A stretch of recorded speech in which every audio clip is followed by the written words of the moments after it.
Hello and welcome. स्वागत है आज एक और न्यू वीडियो के साथ। आज हम बात करेंगे एसीएल सर्जरी के बारे में, एसीएल लिगामेंट के बारे में। एसीएल लिगामेंट क्या होता है, उसका हमारे नी में क्या काम है, उसकी इंजरी कैसे हो जाती है, इंजरी हो गई तो कौन सी सर्जरी करवाएं, सर्जरी करवाने के बाद और कितने दिन में हम ठीक हो जाते हैं, ये सर्जरी करवाने के बाद हम पहले जैसे चल पाते हैं, दौड़ पाते हैं या नहीं। तो वीडियो स्टार्ट करते हैं। वीडियो स्टार्ट करने से पहले यदि आपने हमारे चैनल को सब्सक्राइब नहीं किया तो जाके पहले सब्सक्राइब करें और बेल आइकन दबाएं ताकि मैं जो भी पहले वीडियो अपलोड करूं सबसे पहले आपको पता चले। एसीएल लिगामेंट क्या होता है? एसीएल लिगामेंट हमारे नी का सबसे जरूरी लिगामेंट है। उसके साथ जो काम करता है वो पीसीएल करता है। तो आज हम सिर्फ बात करेंगे एसीएल के बारे में।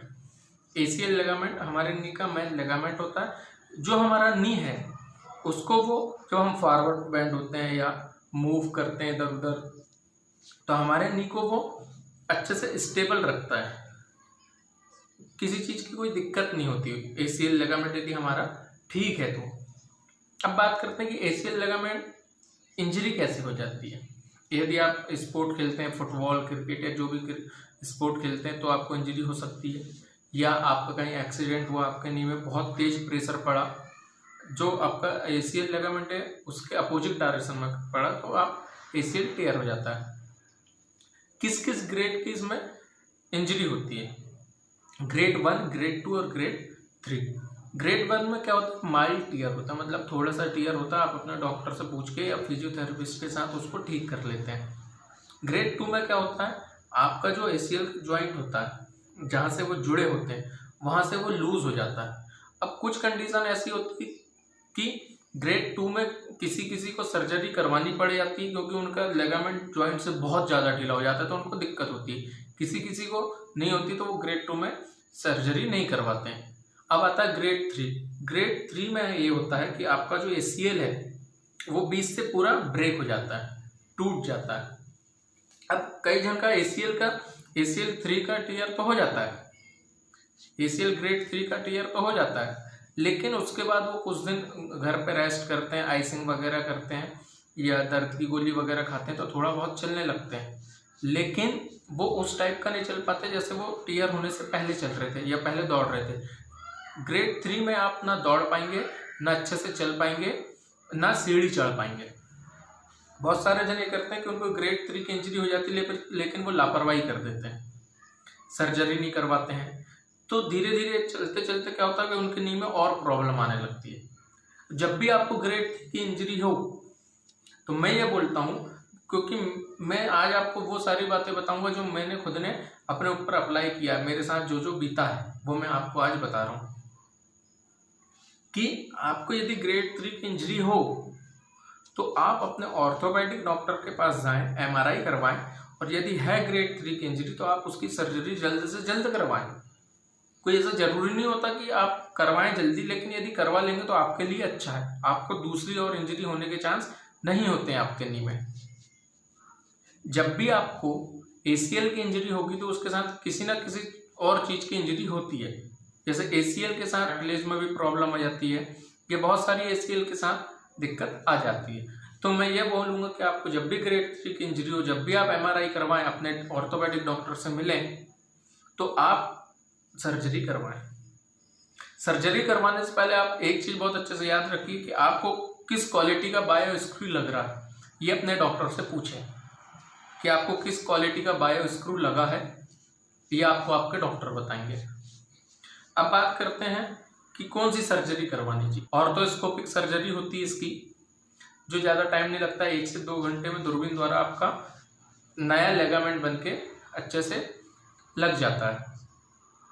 बहुत सारे जनों के ये मिथ होते हैं कि हम जब एसीएल सर्जरी करवाएंगे तो हम पहले जैसे दौड़ पाएंगे कि नहीं, पहले जैसे खेल पाएंगे कि नहीं। आप सारी चीज़ें करेंगे जो आप पहले कर रहे थे, जो आप आपके एसीएल टेयर होने से पहले जितनी भी चीज़ें आप कर रहे थे वो सब सर्जरी के बाद, प्रोटोकॉल के बाद। इसका प्रोटोकॉल 9 महीने से 1 साल का होता है। 9 महीने से 1 साल आपको आपके फिजियोथेरेपिस्ट डॉक्टर के पास जाके फिजियोथेरेपी करवानी पड़ती है। फिजियोथेरेपी बहुत मेन रोल रखती है आपकी सर्जरी की बात। आपकी सर्जरी ऑर्थोपेडिक डॉक्टर ने कर दिया, उसके बाद वो सिर्फ आपको मॉनिटर करेंगे, आप कुछ उनसे पूछेंगे तो वो सिर्फ आपको गाइडेंस कर दे पाएंगे। लेकिन मेन रोल जो होगा ना सर्जरी के बाद का, वो फिजियोथेरेपिस्ट डॉक्टर का होगा। वो यदि आपने अच्छे से कर लिया तो आप फिर से वैसे ही खेल पाएंगे, कूद पाएंगे, हर पूरे काम कर पाएंगे। फिर से मैं बता दूं कि मेन रोल का सर्जरी के बाद फिजियोथेरेपिस्ट डॉक्टर का होता है। आप थेरेपी करवाने में लापरवाही ना करें। फिजियोथेरेपी ही डॉक्टर आपको बताएगा कि आपको, एक चीज़ मैं भूल गया वो मैं बता दूं कि आप जिस हॉस्पिटल में या जिस डॉक्टर से आप सर्जरी करवाएंगे वो आपको एक प्रोटोकॉल का चार्ट देंगे। वो आपको अपने फिजियोथेरेपिस्ट डॉक्टर को दिखाना है। उसमें सारी चीज़ें लिखी रहती है कि आपको कब कौन सी एक्सरसाइज करनी है, आपका नी कितने दिन में बैंड होना चाहिए। ये सारी चीज़ें आपका फिजियोथेरेपिस्ट उस चीज़ को पढ़ के आपको अच्छे से उस चीज़ की एक्सरसाइज करवाएंगे। मैं फिर से बता दूं कि सर्जरी के बाद मेन रोल का फिजियोथेरेपिस्ट डॉक्टर का होता है। आप इस चीज़ में लापरवाही ना करें, नहीं तो आपको बहुत सारी दिक्कतें हो सकती हैं। अब बात करते हैं कि हमने ये भी पता कर लिया कि इंजरी कैसे होती है, हमने ये भी पता कर लिया कि ACL क्या है, हमने ये भी पता कर लिया कि सर्जरी किस ग्रेड में करवाना चाहिए, हमने ये भी पता चल लिया सर्जरी कैसी करवाएं, कौन सा बायो स्क्रू यूज करवाएं। अब हम ये पता करते हैं कि उसमें डाइट कौन कौन सी ले सकते हो। आपको प्रोटीन डाइट लेनी है। आप एग्स खाते हैं एग्स खाइए, पनीर खाते हैं पनीर खाइए, या मछली खाते हैं मछली खाइए, या आप वेजिटेरियन हैं तो आप प्रोटीन पाउडर का भी यूज कर सकते हैं, अच्छे प्रोटीन पाउडर का। आप जितने अच्छा प्रोटीन लेंगे आपका मसल्स उतने अच्छे से डेवलप होगा, क्योंकि सर्जरी के बाद मसल्स का ही काम बचता है। आपके मसल्स में जितने जल्दी अच्छे पावर आएगा आप उतने अच्छे से चल पाएंगे, फिर से आप पूरे काम कर पाएंगे। इनमें 3 मसल्स बहुत मेन रोल रखती हैं। क्वाड्रिसेप्स आपका जो जिसको हम थाई बोलते हैं, जिसको नहीं पता बता दूं कि जिसको हम थाई बोलते हैं, उसमें मसल्स होते हैं। एक क्वाड्रिसेप्स जो नी के ऊपर से होता है, हैमस्ट्रिंग जो नी के पीछे साइड का होता है, और काफ जो हमारे नीचे का होता है। ये 3 मसल्स को आपको बहुत अच्छे से ट्रेन करना पड़ता है।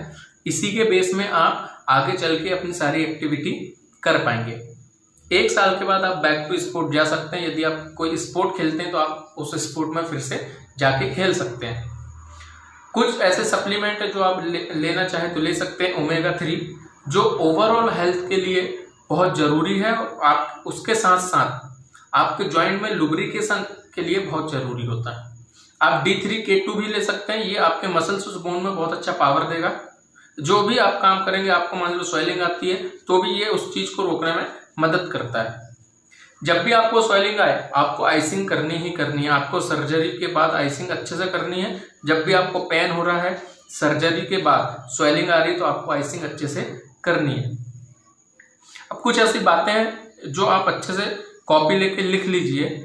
इन चीजों में ही ध्यान देना है, क्योंकि ये मत समझना कि आपकी सर्जरी हो गई तो आपका फिर से टेयर नहीं हो सकता।